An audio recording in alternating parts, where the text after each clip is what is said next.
Ada mic satu lagi.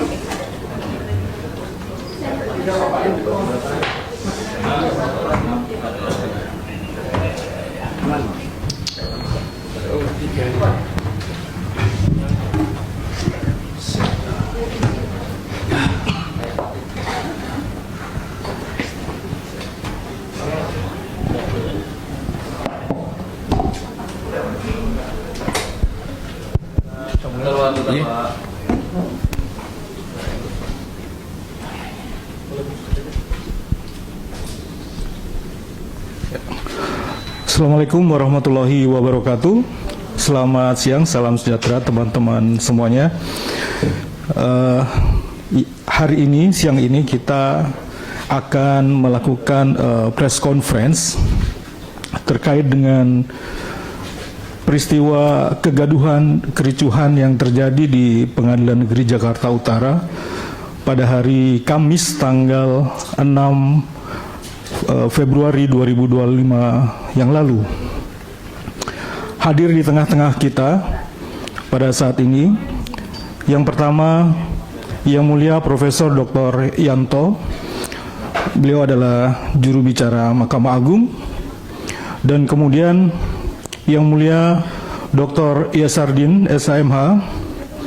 Beliau selaku Ketua Umum Ikatan Hakim Indonesia sekaligus sebagai Ketua Kamar Agama pada Mahkamah Agung.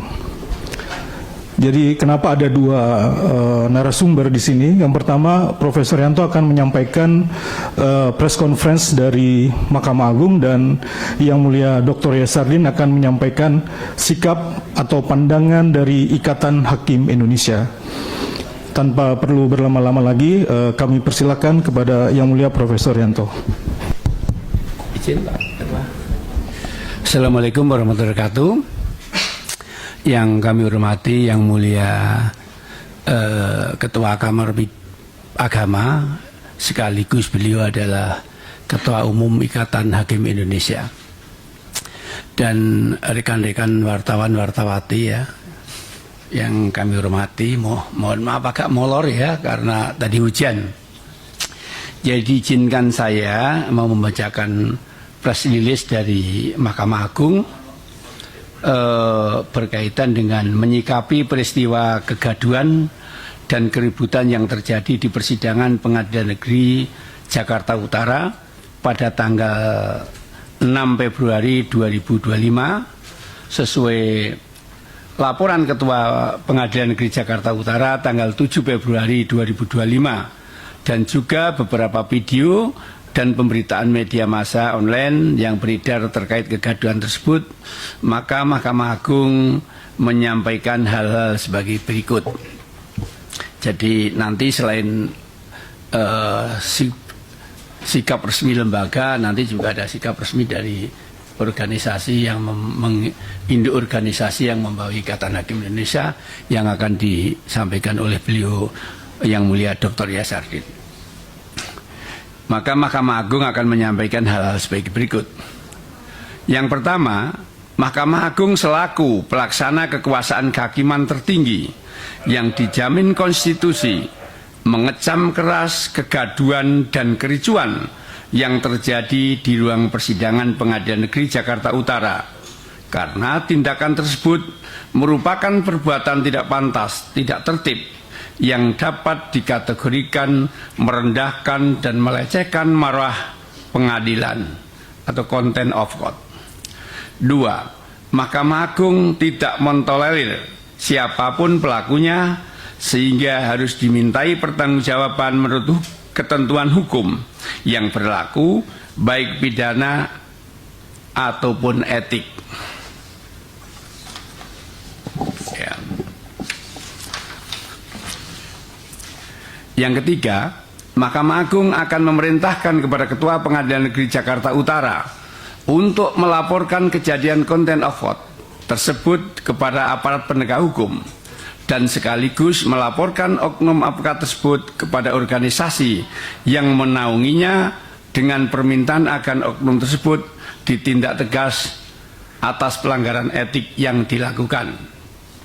Yang keempat, terkait sikap Majelis Hakim Pengadilan Negeri Jakarta Utara yang menyatakan sidang tertutup untuk umum dalam memeriksa saksi, meskipun dakwaannya bukan kesusilaan, akan tetapi menurut Majelis Hakim dinilai bersinggungan dengan materi kesusilaan, sehingga dinyatakan tertutup untuk umum. Hal tersebut merupakan otoritas hakim yang dijamin penuh undang-undang, dalam hal ini hukum acara pidana, sesuai dengan ketentuan pasal 152 ayat 2 Yunto pasal 218 KUHAP, dan sikap tersebut juga selaras dengan kesepakatan rapat pleno Kamar Pidana Mahkamah Agung yang tertuang dalam SEMA nomor 5 tahun 2021. Hal tersebut dilakukan semata-mata untuk memberikan perlindungan dan penghormatan atas harkat dan martabat kemanusiaan yang harus dijunjung tinggi dalam perkara tertentu. 5. Terkait hak undur diri hakim dari mengadili perkara, pengaturannya sudah ditentukan secara limitatif dalam pasal 17 Undang-Undang Kekuasaan Kehakiman dan pasal 157 KUHAP, sehingga apabila tidak ada alasan atau keadaan sebagaimana yang disyaratkan dalam undang-undang tersebut, maka hakim tidak perlu mengundurkan diri dari mengadili suatu perkara. Yang keenam, bahwa dalam pasal 3 Yunto pasal 6 ayat 3 Perma 5 tahun 2020 tentang protokol persidangan dan keamanan dalam lingkungan pengadilan di persidangan, Ketua Majelis Hakim memiliki kewenangan untuk memimpin dan mengendalikan jalannya persidangan guna tertib persidangan, sehingga apabila ada para pihak di persidangan yang membuat kegaduhan atau menimbulkan kegaduhan, maka Ketua Majelis Hakim dapat memerintahkan agar para pihak atau pihak-pihak yang membuat kegaduhan dikeluarkan dari ruang sidang. Yang ketujuh, ke depan Mahkamah Agung berharap agar kejadian serupa tidak terulang lagi demi menjaga marwah dan wibawa pengadilan Indonesia yang bermartabat serta menjaga kehormatan dan kewibawaan hakim Indonesia dalam menjalankan tugas untuk menegakkan hukum dan keadilan yang dijamin konstitusi. Jakarta, 10 Februari 2025, Juru Bicara Mahkamah Agung Yanto. Baik, terima kasih Yang Mulia. Mungkin sebelum sesi tanya jawab, kami persilahkan terlebih dahulu Yang Mulia Dr. Yasardin, SMH, selaku Ketua Umum IKAHI untuk menyampaikan sikap, untuk menyampaikan pandangan dari Ikatan Hakim Indonesia. Mulia. Assalamualaikum warahmatullahi wabarakatuh. Selamat siang, salam sejahtera untuk kita semua. Saya Ketua Umum Pengurus Pusat Ikatan Hakim Indonesia. Setelah kami mendapatkan informasi dari Pengadilan Negeri Jakarta Utara dan membaca dari media-media yang sudah beredar, kami akan menyatakan sikap. Akan saya bacakan pernyataan sikap Ikatan Hakim Indonesia tentang kegaduhan persidangan di Pengadilan Negeri Jakarta Utara. Ikatan Hakim Indonesia sebagai organisasi profesi yang mewadahi hakim seluruh Indonesia menyatakan keprihatinan yang mendalam atas kegaduhan yang terjadi dalam persidangan Pengadilan Negeri Jakarta Utara pada tanggal 6 Februari tahun 2025 yang lalu. Tindakan membuat kegaduhan tidak hanya mengganggu kelancaran proses peradilan, tetapi juga merusak citra dan integritas lembaga peradilan sebagai pilar penegak hukum yang independen dan berwibawa. Ikatan Hakim Indonesia menyatakan sikap sebagai berikut. 1. Ikatan Hakim Indonesia menegaskan bahwa independensi, peradilan merupakan prinsip fundamental dalam negara hukum. Setiap upaya untuk mengintimidasi, mengintervensi, atau mempengaruhi proses peradilan, termasuk melalui tindakan premanisme dan penghinaan, adalah pelanggaran serius terhadap prinsip tersebut. Hal ini bertentangan dengan hukum, keadilan, serta etika yang menjadi fondasi sistem peradilan di Indonesia. 2. Ikatan Hakim Indonesia mendesak aparat penegak hukum, terutama kepolisian dan kejaksaan, mengambil langkah tegas terhadap seluruh pihak yang mengganggu jalannya peradilan dan kewibawaan peradilan Indonesia dengan memproses hukum sesuai dengan ketentuan perundang-undangan yang berlaku. 3. Ikatan Hakim Indonesia mendukung pimpinan Mahkamah Agung dan seluruh hakim Indonesia memberikan sanksi yang tegas terhadap seluruh pihak yang mengganggu jalannya peradilan dan kewibawaan peradilan Indonesia. 4. Ikatan Hakim Indonesia menyerukan kepada seluruh lapisan masyarakat untuk terus menjaga martabat dan kewibawaan peradilan.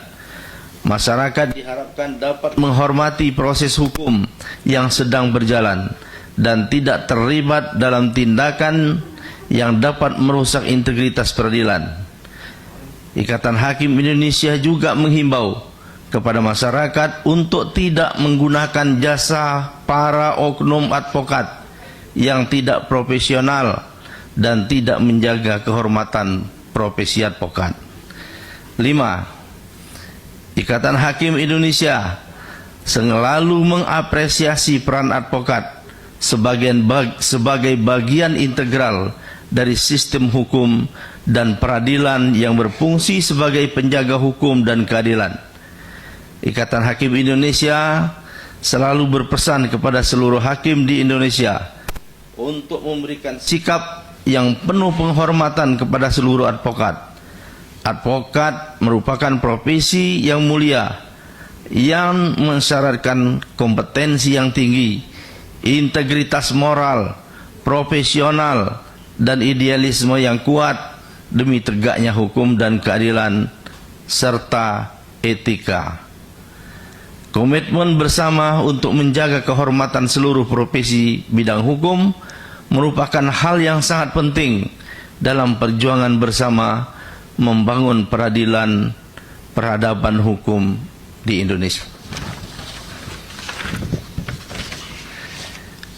Demikian pernyataan sikap ini kami sampaikan sebagai bentuk tanggung jawab moral dan profesional IKHI atau Ikatan Hakim Indonesia dalam menjaga martabat dan wibawa peradilan di Indonesia. Demikian Ketua Umum Ikatan Hakim Indonesia Dr. Haji Yasardin Esa MHum. Baik, terima kasih Yang Mulia atas penyampaian sikap dari Ikatan Hakim Indonesia. Selanjutnya mungkin kita akan menerima pertanyaan dari teman-teman media. Tolong sebutkan nama dari mana. Silakan. Ya, selamat siang Yang Mulia Pak Yanto dan Pak Yasardin. Saya Kamil dari Kompas.com, Pak. Tadi kan KPN. Izin Pak, saya Kamil dari Kompas.com. Tadi kan KPN Jakut melaporkan ke MA bahwa ada peristiwa ini terjadi tanggal 6 dan dilaporkan tanggal 7 ya Pak ya. Rekomendasi dari MA sendiri melaporkan ke aparat penegak hukum atas dugaan contempt of court ya Pak, atau penghinaan peradilan gitu Pak ya. Nah, laporan ini apakah sudah disampaikan oleh KPN atas rekomendasi MA itu? Laporan terhadap oknum pengacara itu apakah sudah disampaikan ke penegak hukum Pak? Itu yang pertama. Yang kedua, ini kan terdakwanya ini kan pengacara ya Pak. Kemarin setelah persidangan yang bersangkutan menyatakan karena beliau ini pengacara, beliau akan memakai toga pengacara. Apakah di dalam persidangan kalau terdakwanya pengacara boleh juga memakai toga Pak? Karena beliau bilang pernah ada pengacara yang jadi terdakwa dan boleh memakai toga di persidangan. Nah, menurut MA apakah ini boleh dilakukan Pak? Terus yang ketiga, ini kan salah satu oknum pengacara yang naik-naik meja itu kan udah dipecat oleh organisasi advokatnya Pak. Nah, apakah ini sidang-sidang berikutnya beliau masih bisa ikut beracara atau sebenarnya di tata cara persidangan itu udah nggak boleh karena udah dipecat organisasi advokatnya Pak. Dan yang terakhir kebetulan ada ketua IKAHI juga terkait ini Pak, ada efisiensi anggaran kementerian dan lembaga Pak, dan Pak Yanto juga, ini dampak KMA seperti apa Pak? Apakah ada juga dampak efisiensi anggaran kementerian lembaga ini juga dirasakan MA yang berhubungan dengan persidangan begitu Pak? Dan kaitannya dengan IKAHI kemarin kan teman-teman hakim berjuang untuk kenaikan gaji ya Pak, itu apakah kena dampak dengan efisiensi anggaran ini Pak? Terima kasih. Baik, untuk sementara satu dulu yang mulia. Ya baik, silakan yang mulia kalau mau ditanggapi. Oh ya, jadi nanti beliau juga yang apa tadi Mas pertama tadi? Yang pertama, apakah sudah dibuat laporan dari Mahkamah Agung? Tentunya karena laporannya itu baru tadi pagi ya, kepimpinan? Iya, baru tadi pagi. Baru tadi pagi, ya tentunya belum. Kemudian pertanyaan tadi, apakah seorang pengacara yang kemudian menjadi terdakwa, apa boleh waktu diperiksa selaku terdakwa memakai toga? Kan gitu. Ya, harus dibedakan. Kalau seorang pengacara baru bersidang, ya dapat surat kuasa mewakili, ya tentunya memakai toga. Tapi kalau statusnya terdakwa, ya tidak bisa. Ya kalau misalnya ada hakim jaksa yang sudah terdakwa gitu, misalnya hakim, masa hakim sebagai terdakwa terus mau pakai toga? Ya harus dibedakan kapan dia menjadi terdakwa, kapan menjadi pengacara. Siapa lagi Mas tadi? Yang kedua, yang ketiga, apakah advokat yang diberhentikan masih bisa beracara? Ya tentunya kalau udah diberhentikan ya nggak bisa beracara. Kalau pegawai negeri udah dipecat misalnya, masa mau sih berkantor? Ya tentunya kan sama ya, sama lah. Seorang hakim yang sudah diberhentikan kan nggak bisa lagi bersidang, gitu.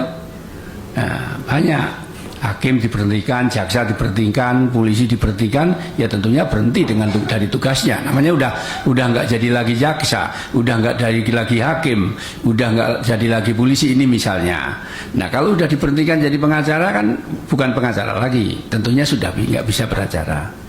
Ya, tuh, yang itu aja dah. Ada satu lagi yang mulia, apakah efisiensi anggaran yang pada Mahkamah Agung berpengaruh pada kinerja, kurang lebih begitu ya Mas ya? Ya, tidak ada pengaruh karena kebetulan Mahkamah Agung karena ini penegakan hukum sehingga anggarannya tidak ada pemotongan untuk di Mahkamah Agung ya, karena saya pikir juga di penegak hukum lainnya sama, nggak ada ini ya, jadi nggak ada pengaruh kalau gitu ya.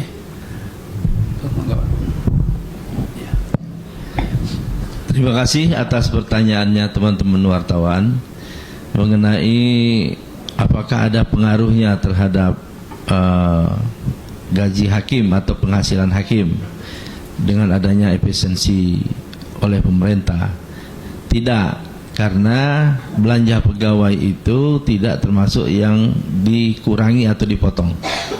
Jadi belanja pegawai, gaji, tunjangan untuk pegawai itu tidak termasuk yang dipotong oleh pemerintah atau termasuk yang efisiensi. Namun demikian justru peristiwa ini akan berdampak psikologis kepada teman-teman hakim yang lain, karena tidak tertutup kemungkinan terjadi juga pada pengadilan yang lain dan hakim-hakim yang teman-teman kita di pengadilan yang lain. Nah tentu akan berdampak psikologis terhadap teman kita, hakim-hakim yang lain, kalau ternyata kejadian seperti ini tidak diproses hukum. Nah, oleh karena itu kita berharap ada proses hukum terhadap orang-orang atau oknum-oknum, bukan hanya pengacara tetapi siapa saja yang menghadiri persidangan pengadilan yang melakukan penghinaan terhadap hakim, terhadap pengadilan. Saya kira begitu. Ya, terima kasih Yang Mulia. Ada lagi mungkin pertanyaan dari mana, Mas? Siang Prof, saya Yakub dari Media Indonesia. Mungkin izin penegasan aja Prof terkait kasus ini itu, jika nantinya oknum mungkin ada itikat baik atau seperti apa, itu mungkin dari sikap dari MA nanti seperti apa gitu Prof.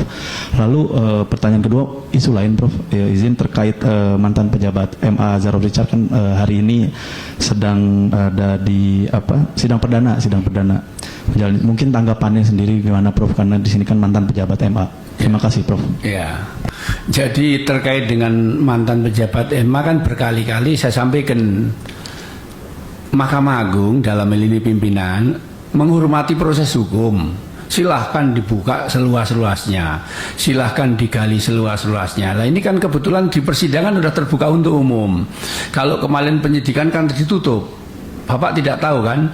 Nah dengan terbuka untuk umum, saudara bisa lihat di sana, bisa lihat, bisa dengar keterangan saksi, ahli, surat, ya, keterangan terdakwa. Jadi akan lihat, karena kita nggak akan nutupi. Silahkan menghormati proses ya.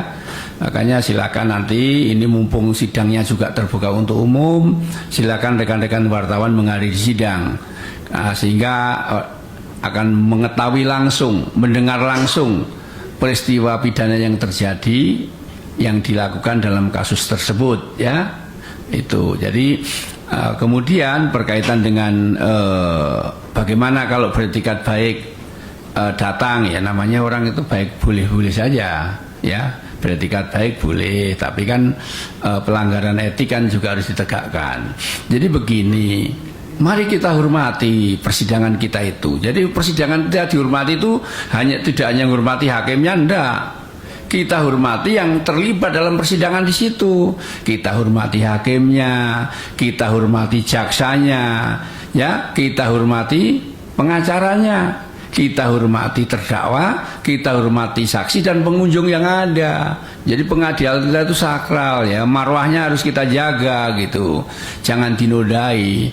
Jadi yang dimaksud dihormati itu jangan diartikan sempit, dalam arti hanya menghormati hakimnya semua.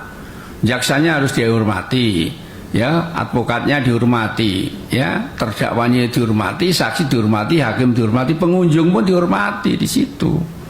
Ya, mari kita jaga bersama-sama, ya, seperti itu kan, ya. Ya. Oke.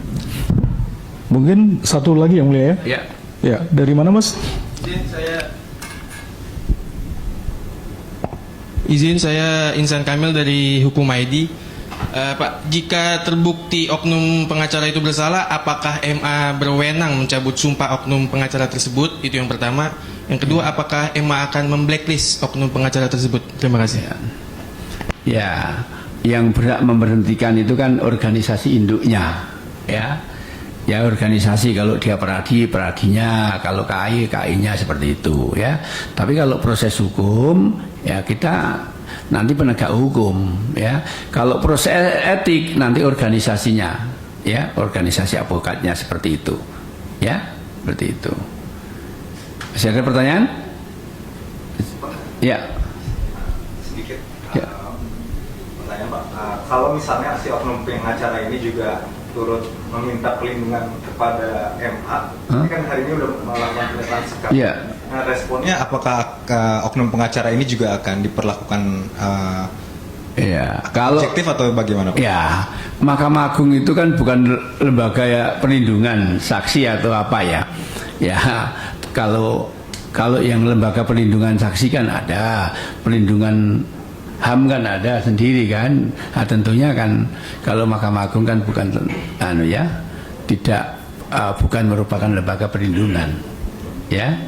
Ya kan kita semua tahu kalau berdasarkan undang-undang kita kan lembaga perlindungan ada sendiri, HAM-nya ada sendiri, ya seperti itu.